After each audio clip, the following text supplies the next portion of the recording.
The Dodgers GM never finished his opening statement. He got 4 sentences in. 4. A welcome to the reporters. A brief acknowledgement of the season so far. The beginning of a transition into roster updates that was supposed to sound routine, procedural, the kind of administrative news that gets a few lines in tomorrow's box score column and nothing more. Then the questions started. And the room that had walked in expecting a quiet Tuesday afternoon press conference left 2 hours later having watched something closer to a controlled demolition. 3 names left the organization before the GM had finished his second sentence of follow-up. Glasnow. Rushing. Kim Hye-sung. Gone. Not rumored, confirmed, in real time, in front of the cameras, traded to the Tigers in a deal that nobody outside a small circle of front office executives had seen coming.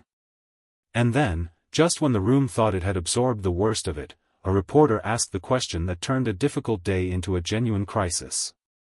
What is the status of Ohtani's knee? The GM didn't answer.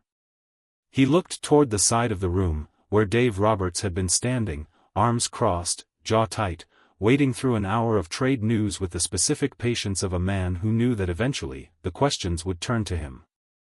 They turned to him. Roberts stepped forward.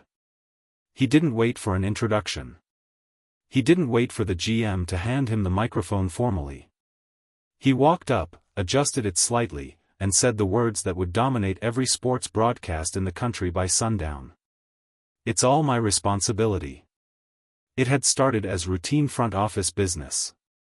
The kind of afternoon press conference that gets scheduled for a Tuesday because Tuesdays in baseball are usually quiet, no games that matter enough to dominate the news cycle, no controversies pending, just the steady administrative hum of a franchise managing its roster across a long season. The GM walked in with a folder. Notes. The careful preparation of a man who intended to deliver information in a controlled, organized way.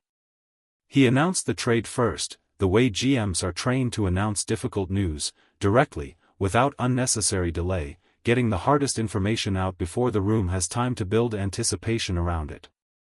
Tyler Glasnow. Traded to Detroit. The room reacted immediately. Glasnow had been part of the rotation conversation all season, not without his own injury history, but a name that mattered, a name that fans had built expectations around. His departure alone would have been the headline of any normal Tuesday.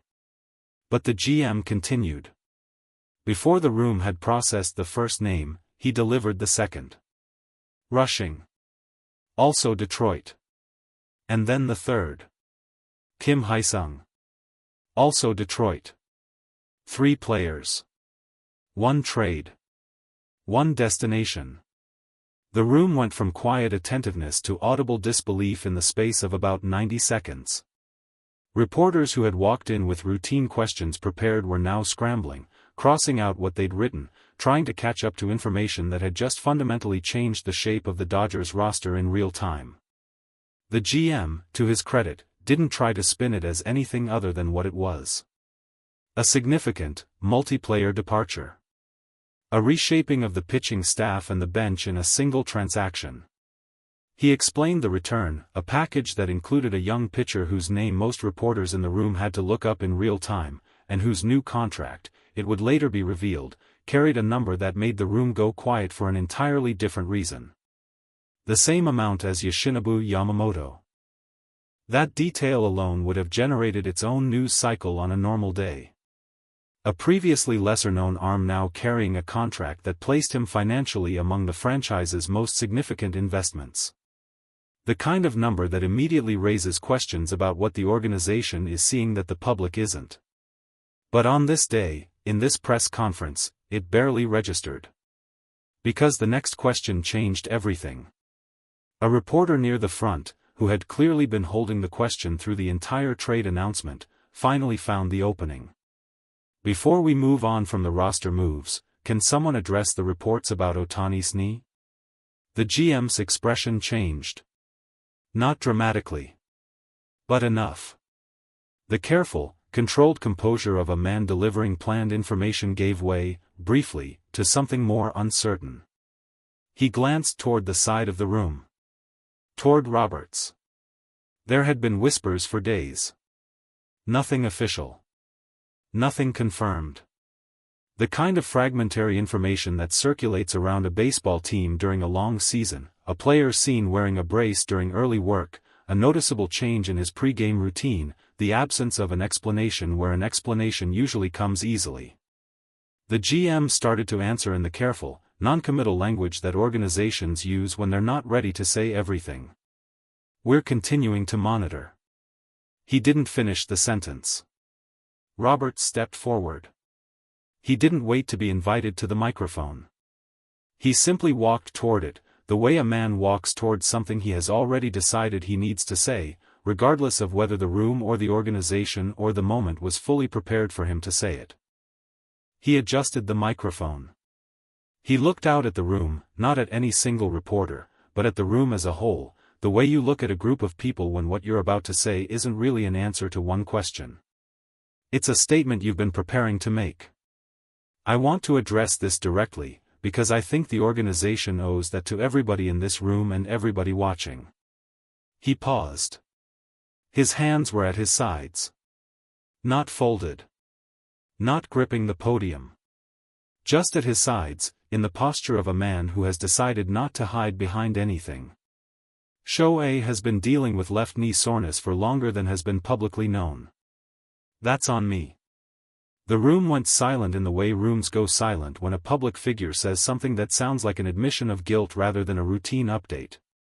I made the call, early in this stretch, to manage his playing time around it rather than shutting him down completely. I believed, and I still believe, based on what our medical staff told me, that it was manageable. That we could work through it without doing additional damage. He looked down briefly. Then back up. I was the one who made the final call on his usage. Not Shohei. Not the medical staff alone. Me. So when people ask whose responsibility this is, it's mine. A reporter, stunned but persistent, asked the obvious follow-up. Is he going to need surgery? Is the season in jeopardy? Roberts shook his head slightly, not in denial, but in the gesture of a man choosing his next words carefully. We don't have a final answer on that yet. The medical staff is doing additional imaging. What I can tell you is that this is more serious than what we previously communicated. And the gap between what we said publicly and what was actually happening, that gap exists because of decisions I made.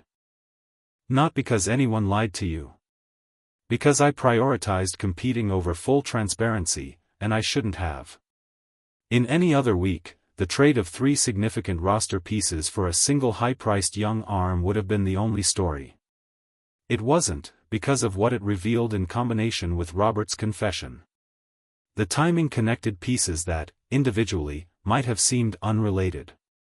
The trades happened now, not in the off-season, not at the traditional trade deadline, but in this specific window, because the organization needed pitching depth immediately. Not eventually. Immediately. Why immediately?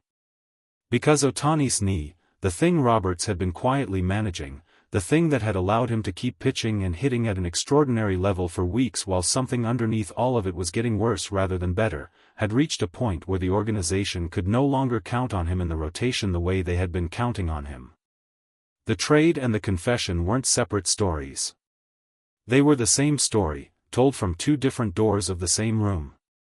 A reporter, putting the pieces together in real time, asked the question that connected them directly. Did the knee situation factor into the timing of this trade? Roberts didn't hesitate. Yes. I won't pretend it didn't. We needed pitching depth that didn't depend on Shohei being able to take the mound every 5 days under the conditions he's been pitching under. That's part of why this trade happened now instead of later. The financial detail that had briefly registered earlier in the press conference returned with new weight.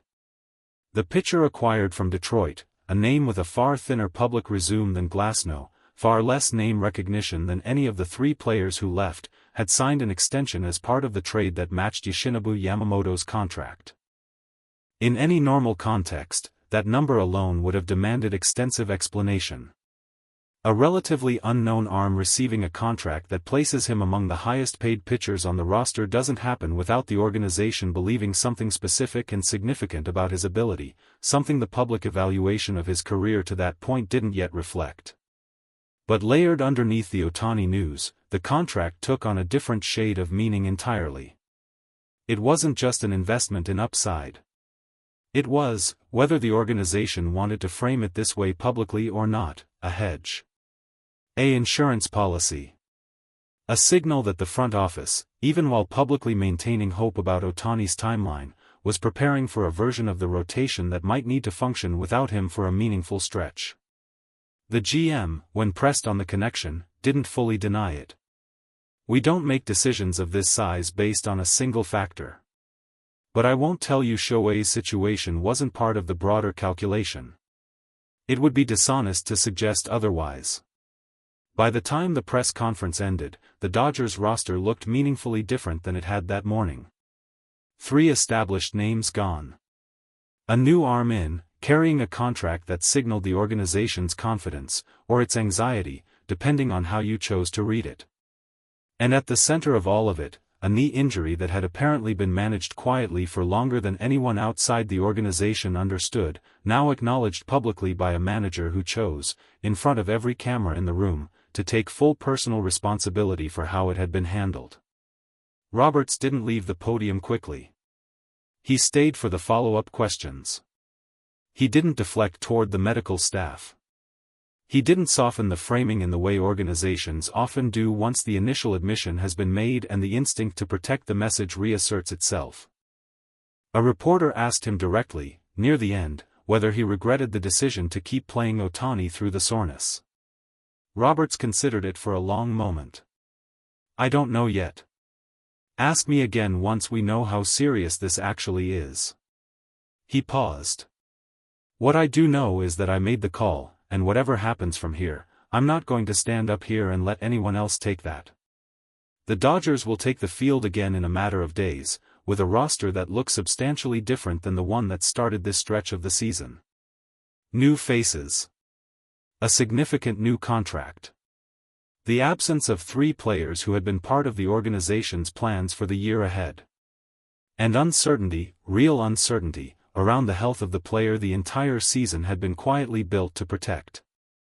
The trades will be analyzed for weeks. The contract will be debated, defended, criticized, and eventually judged by what the player does or doesn't do in a Dodgers uniform.